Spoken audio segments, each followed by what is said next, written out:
नमस्कार साथियों, मैं हूं आपका होस्ट कुलदीप सिंह पुनिया और मैं लेके चलता हूं आपको राजनीति की दुनिया। अगर राजनीति की दुनिया की बात करें तो हल्का उचाना के अंदर कोहराम मचा हुआ है। कोहराम क्यों मचा हुआ है? क्योंकि एक अदना सा इंसान कद भी आप देख लीजिए और बहुत बड़े हिमालय से टकराने के लिए चल पड़ा है। तो आज हम इनसे जानेंगे कितना जज्बा कहां से आया, इतनी हिम्मत कहां से आई और क्या सोचते हैं इलेक्शन के बारे में। सबसे पहले तो स्वागत है। प्रणाम जी, आपके सभी दर्शकों को मेरा नमस्कार। तो देवता जी हमें ये बता दीजिए, टक्कर आपकी खागड़ तक आऊं सांड तक आऊं? ये खागड़ सांड भी इन्हीं के बनाए हुए हैं। ये तो वो खड़े हैं ना आपके सामने, हाँ जी, हाँ जी। इन्हीं के बनाए हुए खागड़ सांड है। पर ये सरकारी हो गए हैं। देखिए, सरकारी भी जनता ही तय करेगी। हाँ। सरकारी बनाना और सरकार से उतारना भी जनता तय करती है। अच्छा जी। तो क्या मान के चल रहे हैं कि आपका चुनाव अब कहाँ खड़ा है? हम लोग आश्वस्त हैं, उचाना की जनता हमें आशीर्वाद देगी। जी। मेरी मातृशक्ति, मेरे बुजुर्ग और युवा साथियों में जुनून है, वो सब लोग मुझे आशीर्वाद दे रहे हैं। मेरे पिताजी ने जैसे यहाँ 40 साल तक सेवाएं की है, मुझे लगता है कि 36 बिरादरी का साथ रहेगा। 36 बिरादरी के आशीर्वाद से हम लोग यहाँ से कमल का फूल खिलाएंगे। अच्छा, देखिए इसमें कोई दो राय नहीं है, आप लोगों ने काम किया है, जनता में उन चीजों का जिक्र है, चाहे आपकी नौकरियां हो, चाहे आपका समानता का व्यवहार हो। परंतु एक विशेष वर्ग आपसे नाराज भी है, तो उस नाराज वर्ग को कैसे एड्रेस करेंगे? देखिए, मुझे लगता है कि भारतीय जनता पार्टी ने बहुत बड़ा विकास किया है। विकास की माने तो बिना पर्ची बिना खर्ची जी। इतना बड़ा ऐतिहासिक और अक्षेत्रवाद, पहले सबको पता है क्या होता था। अक्षेत्रवाद का सबसे बड़ा मुद्दा इतिहास बनाया हमने, बिना पर्ची बिना खर्ची। ये लोग जो खड़े हैं, इनमें बहुत सारे ऐसे बच्चे होंगे जिनके लोग हैं, जिनके बच्चे हैं, जिनके बेटियां हैं, जो आज जिन पदों के लिए सोच नहीं सकते थे, वहाँ नौकरियां प्राप्त की है इसमें बिना पर्ची बिना खर्ची। बिल्कुल सही, ये काम आपने किया है। परंतु मैं किसान वर्ग की बात कर रहा हूँ, वो नाराज है, बड़ा वर्ग मनाना पड़ेगा आपको। क्या आपके दिल और दिमाग में कि मैं उनको राजी कर लूंगा और इस प्रकार से राजी कर लूंगा? देखिए, सबसे बड़ा विषय तो ये है, सबसे बड़ा मेरे पास एक फेवर में मेरी में ये है कि मैं एक किसान का बेटा हूँ। मेरे पिताजी किसान थे और उनका आशीर्वाद मुझे है और 36 बिरादरी का जन समर्थन है। हमारा किसानों के मुद्दे पे बात की जाए तो हमारा सबसे बड़ा विषय है पानी का विषय, नहरी पानी का विषय। मुझे लगता है कि जो भी यहाँ से प्रतिनिधि बना, उन्होंने हमारे लोकल जो विषय थे, हमारे जो नहरी पानी का विषय था, वो सही प्लेटफॉर्म तक नहीं पहुँचाया। वो मुख्यमंत्री के सपने देखते रहे, मुख्यमंत्री से टकराव रखा। मुझे लगता है कि मैं सही प्लेटफॉर्म तक बातें पहुंचाऊंगा, सरकार तक बातें पहुंचाऊंगा और हर खेत को पानी दिला पाऊंगा। एक बात ठीक है। अच्छा, एक बात ये बताइए, यहाँ से दिलबाग संडिल ने बोल दिया मैं 11 को नॉमिनेशन दाखिल करूंगा जी, और वीरेंद्र गोगरिया ने भी बोल दिया कि चुनाव लड़ेंगे और लोगों ने शपथ खा लिया कि चौधरी को हराएंगे जी। काला चेयरमैन पहले से मैदान में था जी। तो ये जो कंडीशन बन रही है, ये आपके लिए लाभकारी है क्या?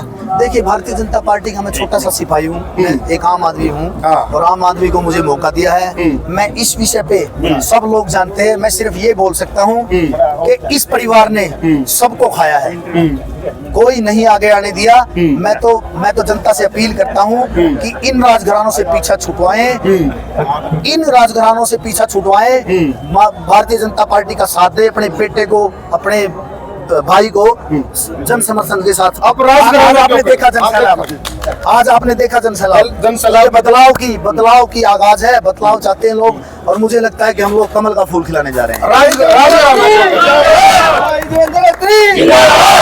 राजघराना क्यों कह रहे हैं आप? राजघराना जनता ने बनाया, कर देगी खत्म। जनता ही खत्म करेगी राजघरानों को। अच्छा जी।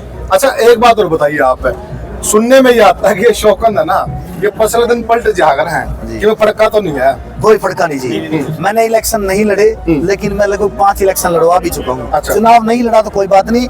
और मुझे पता है, मेरे पिताजी का सामाजिक तौर पे 36 बिरादरी का साथ था, 36 बिरादरी साथ रही।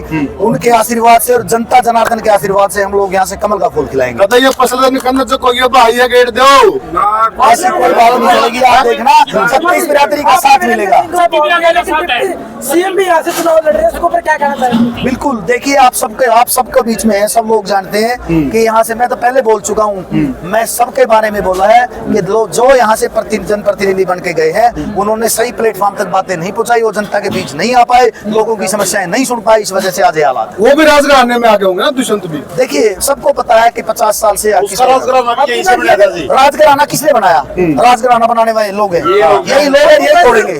अब की बार ये कह रहा है कि अब की बार कांग्रेस की लहर है और एक तरफी लहर है। कौन कह रहा है? 10 साल के हुड्डा साहब का शासन से तंग है। हुड्डा साहब आप सबको पता है क्षेत्रवाद और नौकरियां कैसे लगती थी आपको पता है? जी। क्या चलता था नौकरियों में सब कुछ पता है। बंदरबाट थी, क्षेत्रवाद था। आज देखो भारतीय जनता पार्टी ने बिना पर्ची बिना खर्ची, मेरे गांव से खुद बताता हूँ मैं, मेरे गांव से 2 बहुत गरीब परिवार से बेटियां सब इंस्पेक्टर लगी है।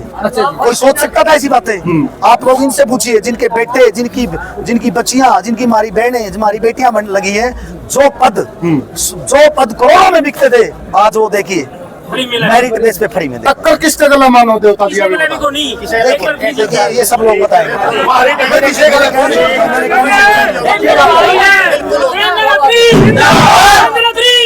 ये हमने बात की देवेंद्र अत्री से, साफ कहना है, दिल में अरमान है और मजबूती भी है किनकी? इन भाइयों की। तभी मैं टकराने के लिए चल पड़ा हूँ उस ताकत से जिस ताकत की दहशत का दौर रहा है यहाँ पर। और अब बाकी आप जनता जनार्दन है, जनार्दन के पास ये असली ताकत होती है।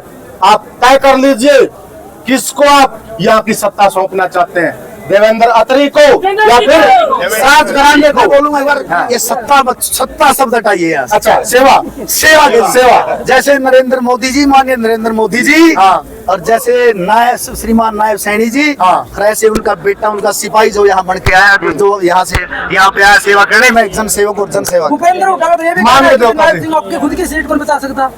देखिए माननीय नायब सैनी जी, आपको पता लग जाएगा, पताका फहरेगा और हम लोग तीसरी बार नायब सैनी जी के नेतृत्व में तीसरी बार भारतीय जनता पार्टी की सरकार बनाने जाते हैं, पूर्ण बहुमत की सरकार। आज को आऊंगा मैं। जी बिल्कुल, मैं लाडू खाऊंगा। आपका स्वागत है, आपका स्वागत है। धन्यवाद।